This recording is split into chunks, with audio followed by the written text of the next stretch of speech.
entender aqui é que pela leitura do texto, esse texto ele vai nos ajudar a duas coisas. Uma, o cristão a ter a filosofia correta das suas atitudes. Quando Paulo escreve esse texto, a primeira coisa, ele quer que os crentes tenham uma atitude correta sobre aquilo que é terreno, aquilo que é deste mundo. Mas ele também vai escrever em segundo lugar para mostrar o que o crente deve fazer com o seu próprio corpo. Então note que nesse texto Paulo tem duas ideias: a atitude correta para com as coisas terrenas ou então mundanas.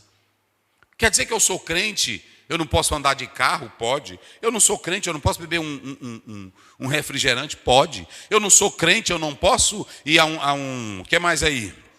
A um shopping? Pode. Paulo diz em Romanos 14:5, cada um tenha tudo bem definido no seu ânimo. Você é quem tem que ser definido. A tua mente não pode vaguear, você não pode ficar dizendo: será se isso é certo? Será se isso é errado? Eu devo fazer? Eu não devo fazer? Você é quem tem que ter uma mente decidida. E aí quem é que vai te orientar? A palavra de Deus e o Espírito Santo. Quando Paulo diz: não vos conformeis com este mundo, Romanos 12:2, por que ele disse isso? Porque cada crente já tem o Espírito Santo. E a Bíblia diz que o Espírito Santo, João 14:26, João 16:13, o Espírito nos guia na verdade. Então não venha com essa, que você tem mente chafurdada, é que eu sou um crentinho da mente fraca. Não venha com essa para cá, que a Bíblia não tem essa colher de chá para você. Não venha com essa para cá. Não, pastor, é porque eu não entendia bem esse assunto. Cada um tenha tudo bem definido. Então Paulo, ele está pegando aqui esse assunto para mostrar a essa igreja que ela não poderia andar nessa meninice aqui. Ela não poderia. E aí nós vamos analisar qual é a primeira coisa que tem aí. Verso 12, como é que diz? Verso 12. Todas as coisas me são lícitas. Todas as coisas me são lícitas. Vamos lá, como é que ele diz? Todas as coisas me são lícitas. Está aqui, ó. Exestim. Vamos lá, digam comigo. Exestim. Pronto, isso aqui é lícito. Se vocês analisarem aí, quer dizer, é permitido. Ou seja, tudo é permitido. Como é que ele diz? Tudo é lícito, tudo é permitido. Mas nem tudo que é permitido é proveitoso. Entenderam agora? Tudo me é lícito, tudo me é permitido. É permitido uma pessoa comer, se ele disser assim: pastor, eu resolvi hoje comer carne de onça. É permitido para ele? Pastor, eu resolvi comer um urubu. Me deu vontade de comer um urubu. É permitido? Pastor, eu quero comer 10 pães e beber uma Coca-Cola. É permitido? Mas nem tudo que é permitido não tem proveito. Era isso que Paulo estava dizendo. E sabe qual era o maior problema? Olha para cá, Caio. Bota aqui que eu vou falar algo muito sério. A liberdade que poluía essa igreja gerava o que nela? Gerava o que nela? Frouxidão moral. Não era assim? Cadê o outro, o preto aqui? Observe bem uma coisa. Deixa eu mostrar aqui para vocês. Essa liberdade, ela poluía a igreja. Por quê? Era uma liberdade que estava gerando o que nela? Frouxidão moral. Há muita gente hoje com esse discurso da liberdade. Olhem para cá. Chama teu pastor, chama a juventude, chama a irmã, chama o irmão, que eu tenho um recado de Deus aqui para o Brasil agora. Vamos lá. A liberdade é o maior dom de Deus para o ser humano. Sim ou não? É a maior coisa. Conhecereis a verdade e a verdade vos libertará. Todo ser humano recebeu esse dom de Deus, a liberdade. Agora, nós temos que entender o seguinte: essa igreja, ela estava usando dessa liberdade para poluir a vida cristã dela. E eu vou dar um exemplo. Liberdade para comer um arroz, comer uma carne, beber um suco, comer uma verdura. É pecado? Não. Agora, essa igreja, ela estava entendendo errado o conceito de liberdade.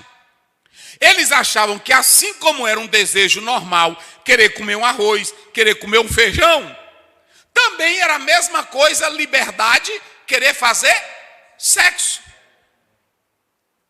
Ou seja, se eu tenho liberdade para uma coisa, eles achavam que eu teria liberdade também para a relação sexual, colocando no mesmo nível. E é isso aqui que eu quero falar com vocês. Há teólogos, há ensinadores que estão pegando e dizendo: você é livre. Você é um ser livre. Você pode viver a sua liberdade, a sua vida do jeito que você quiser.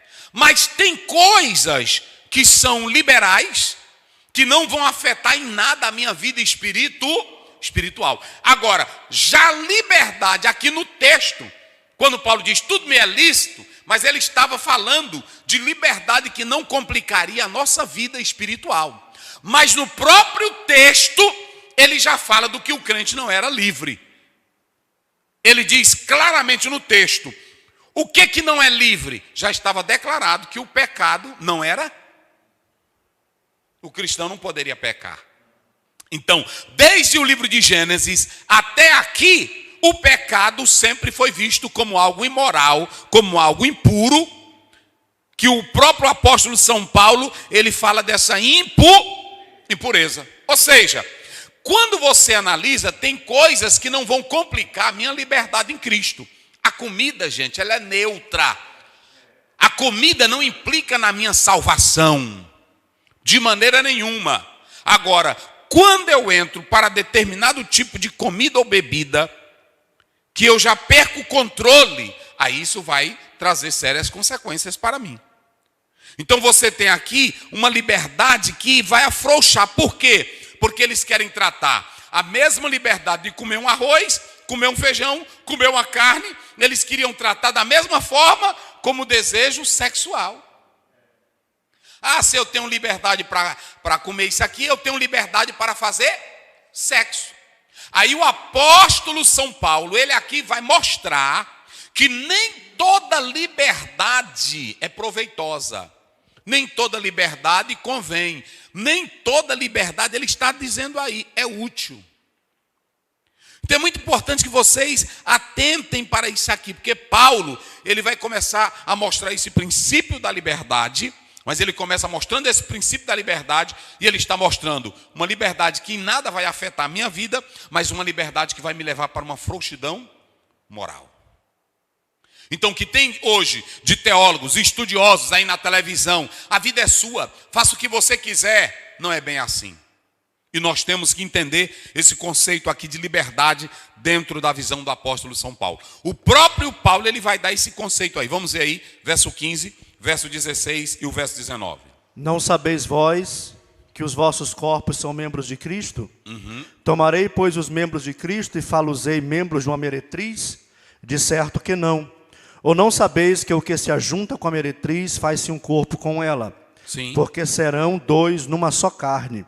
Mas o que se ajunta com o Senhor é o mesmo Espírito. Então pronto, ele já está mostrando aquilo que é ruim, aquilo que é impuro, aquilo que é pecaminoso. Então Paulo faz distinção entre o que é terreno, entre o que é desta terra, com aquilo que vai implicar no aspecto espiritual.